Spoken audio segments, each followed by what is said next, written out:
ضرورت یہاں پر ہے دنیا والوں کو پتہ چل جائے ساری کائنات کا غم گسار آ گیا ہے، ساری کائنات کا غم گسار دنیا میں تشریف لا چکا ہے۔ حضرت عبد المطلب فرماتے ہیں میں کعبۃ اللہ شریف میں عبادت کر رہا تھا، وہاں میں نے دیکھا عجیب منظر کہ کعبۃ اللہ وہ حضور علیہ الصلوۃ والسلام کے گھر کی طرف جھکا ہوا تھا، سجدہ ریز تھا کعبۃ اللہ حضور علیہ الصلوۃ والسلام کی طرف وہاں جھکا ہوا تھا۔ وہ بھی یہ کہہ رہا تھا خوشی ہے آمنہ کے لال کے تشریف لانے۔ ہاں گویا زبان حال سے، زبان کال تو اس کی ہے نہیں، زبان کال تو ہماری ہے نا، زبان حال سے کہہ رہا ہو خوشی ہے آمنہ کے لال کے تشریف لانے۔ کعبہ بھی جھک گیا ادھر کہ آج مجھے 360 بتوں سے پاک کرنے والا آمنہ کے لال آ چکا ہے۔ جھنڈے لگاتے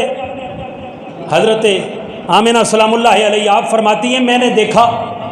الخصائص الکبریٰ کے اندر امام جلال الدین سیوطی نے لکھا، شرف مصطفیٰ کے اندر بھی موجود کہ حضرت آمنہ سلام اللہ علیہ آپ فرماتی ہیں جس وقت میرے چاند کی میرے سورج کی جب آمد ہونے والی تھی 4 قد آور عورتیں میرے پاس تشریف لے آئیں اور میں نے دیکھا جبرائیل علیہ السلام کو کہ وہ 3 جھنڈے لے کر، ایک جھنڈا علامن فی المشرق و علامن فی المغرب، ایک جھنڈا اس نے مشرق میں گاڑ دیا، ایک مغرب میں گاڑ دیا، اور ایک علی ظہر الکعبہ، ایک جھنڈا اس نے کعبۃ اللہ کی چھت پہ گاڑ دیا تاکہ پتہ چل جائے مشرق والوں کا بھی نبی آ چکا ہے، مغرب والوں کا بھی نبی آ چکا ہے۔ اور